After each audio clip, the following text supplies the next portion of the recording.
Bonjour, nous sommes toujours le lundi 13 octobre 2014, il est 11h30.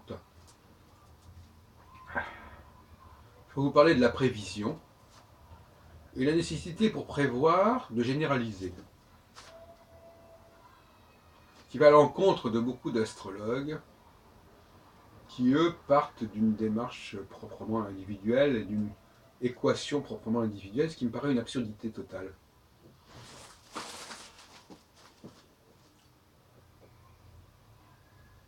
Si je ne sais pas à quelle catégorie quelqu'un appartient, je ne peux pas dire des choses spécifiques à cette personne.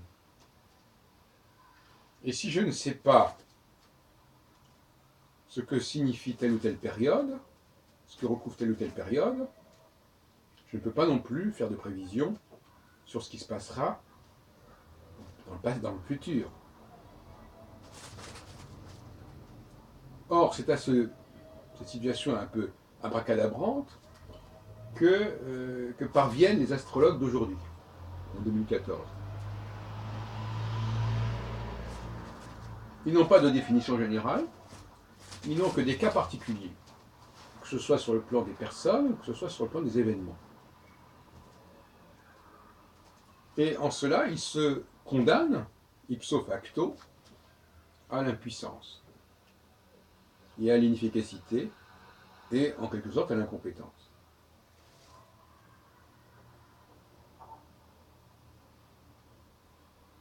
Il faut donc refonder, repenser l'astrologie, au sens où j'entends, il faut philosopher sur l'astrologie, au sens où je l'entends dans mes dernières vidéos, là où je dis que la philosophie est d'abord un moyen de repenser toute chose, de façon à ce que nous puissions la faire nôtre, l'assimiler.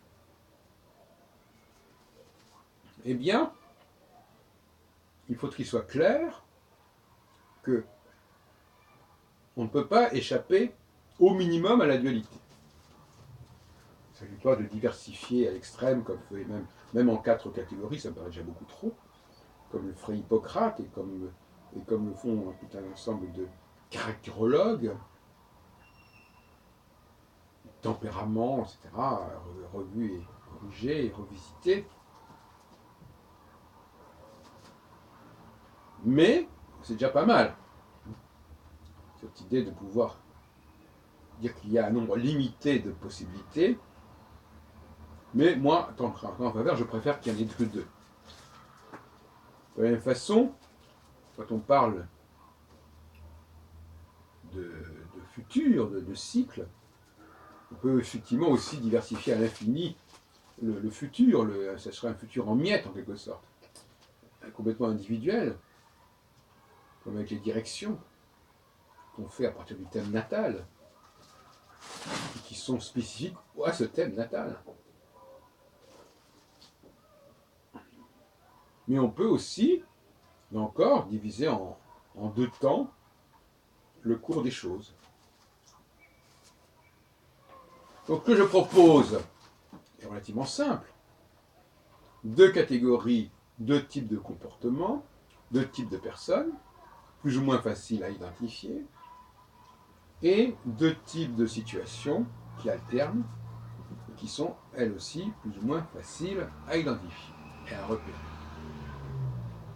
Ce sont les conditions minimales pour faire de la bonne astrologie et pour faire de la bonne prévision et prévention.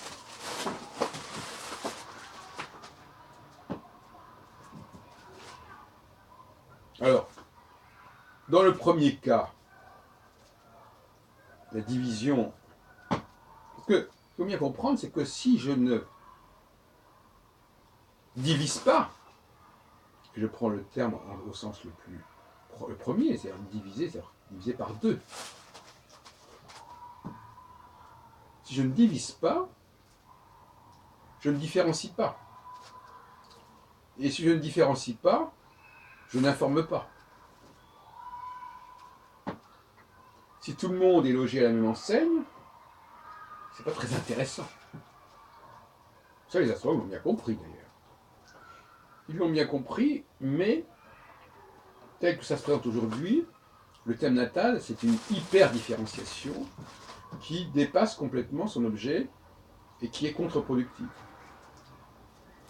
Les 12 signes zodiacaux, c'est encore une hyper-différenciation, à un degré bien moindre, je vous l'accorde, mais néanmoins.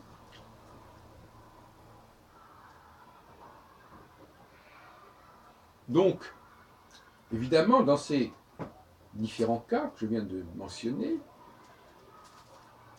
on interroge le ciel à la naissance. C'est devenu une tradition. Ptolémée, dans le Tétrabible, recommandait plutôt le thème de conception. Il faisait des prévisions sur ce qu'on allait apprendre à la naissance. Donc la naissance était déjà prévue. L'état de l'enfant était déjà prévu par le thème de conception. Faire des prévisions sur la naissance alors que l'enfant est déjà né, c'est un peu absurde. Ça n'a ni queue ni tête. Donc, peut-on se passer de cette méthodologie de regarder à un moment donné, quel qu'il soit, ce qui permet de déterminer la catégorie à laquelle une personne appartient? La réponse est non.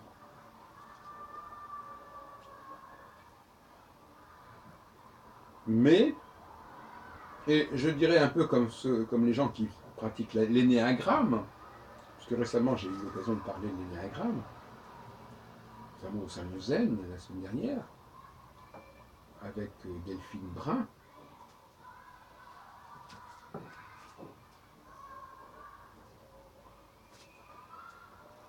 Eh bien, pour l'énéagramme, qui a une division en 9, eh bien, les gens se reconnaissent. Il y a d'autres interlocuteurs que j'ai eu au Salon Zen qui ont parlé un peu de la même façon. Pour savoir quel est l'élément auquel on appartient, donc je vous renvoie à une vidéo que j'ai faite donc, il y a quelques jours. Je crois que ça s'appelle, je me souviens plus très bien, coach. Et donc, on interroge, on montre des listes de mots, et on dit qu'est-ce qui vous parle, qu'est-ce qui vous intéresse. J'ai fait la même chose, moi d'ailleurs, dans mon petit hors-texte d'astrologie sensorielle à la fin de 76, donc il y a quand même près de 38 ans. C'est une batterie de tests. Je crois que Michel Gauquelin aussi et François Gauquelin ont été tentés par cette démarche de test. Et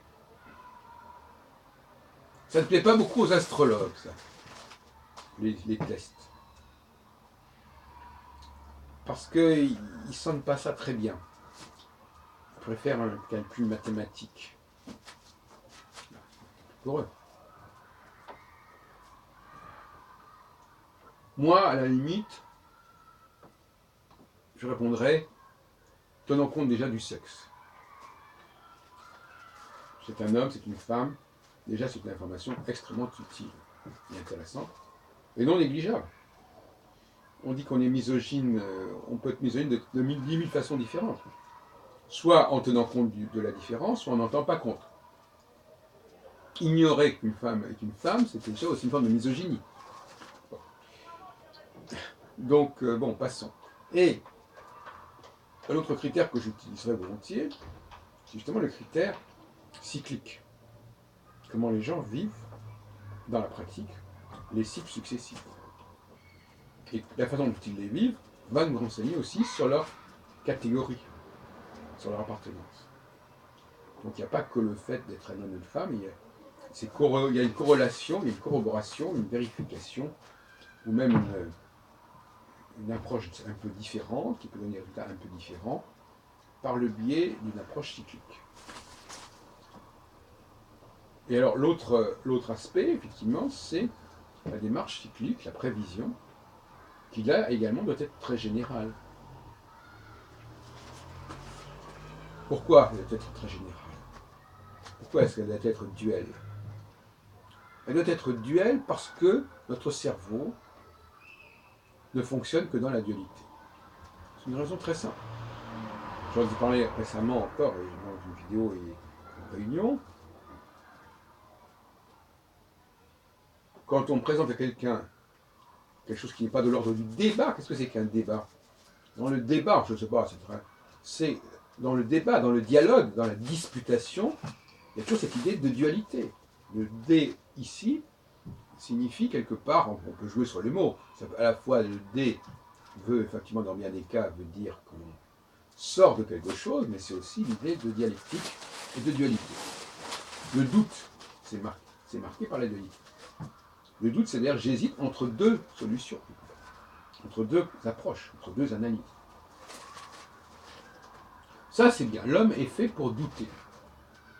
Il est fait pour trancher entre deux candidats. Et on le voit dans la Constitution française, la Constitution française de la Ve République, de 58-59, 62, dit au deuxième tour, il n'y aura plus que deux candidats. Et le choix entre deux candidats, entre deux attitudes, est un choix que les gens peuvent intégrer, peuvent pratiquer. Oui.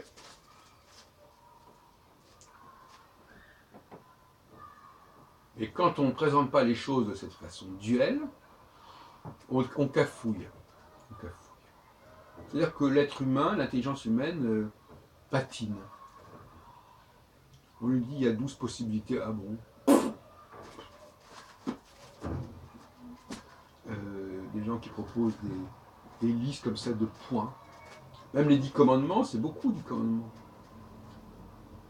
On ne pourrait pas les réduire à 2. Enfin, bref. Toujours est-il que on arrive assez facilement à embrouiller les esprits.